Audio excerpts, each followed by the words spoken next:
अगं मम्मी, आज काहीतरी गोड खायचंय, पण त्याच्यामध्ये साखर नको. ओके. चला तर मग. लेकाची डिमांड होती साखरेशिवाय काहीतरी गोड पदार्थ बनव.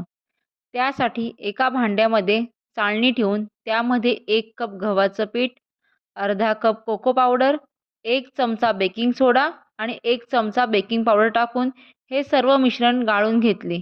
मिश्रण गाळून घेणे ही महत्त्वाची स्टेप आहे, ती स्किप करू नका.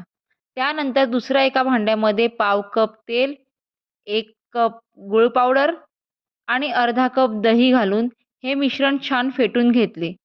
हे मिश्रण फेटून झाल्यानंतर त्याच्यामध्ये गव्हाचे जे कोरडे जिन्नस मिक्स केले होते, ते दोन्ही मिश्रण आपण एकत्र करून घेतले. या मिश्रणामध्ये मी थोडे थोडे गरम दूध घालून ते मिश्रण थोडेसे पातळ करून घेतले.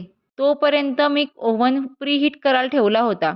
त्यानंतर केक टिनला बटर पेपर लावून तेलाने ग्रीसिंग करून केक टिन केकसाठी तयार करून घेतला आणि हे सर्व मिश्रण त्या केक टिनमध्ये टाकले. ते मिश्रण छान केक टिनमध्ये सेट झाल्यानंतर त्यानंतर तो केक टिन टॅप टॅप करून त्यामधले सर्व एअर बबल्स काढून घेतले. त्याच्यामध्ये वॉलनट्स टाकले.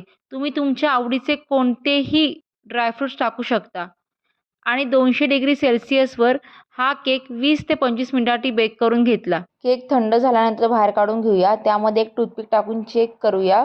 टूथपिक क्लीन बाहेर आली म्हणजे हा केक पूर्णपणे रेडी झाला आहे. आता तो केक डिमोल्ड करून घेऊया. किती इझिली डिमोल्ड झाला बघितलं का? हा आहे जगातील सगळ्यात सोपा आणि हेल्दी चॉकलेट केक, ज्याच्यामध्ये साखरही नाही आहे आणि मैदाही नाही आहे. असा चॉकलेट केक तुमच्या मुलांना खाऊ घालण्यासाठी एकदम उत्तम पर्याय आहे. तुम्हाला मी कट करून दाखवते हा किती मऊ, स्पंजी आणि जाळीदार बनला आहे. या प्रमाणानुसार केक कधीही चुकणार नाही. तुम्हीही करून बघा. थँक्यू.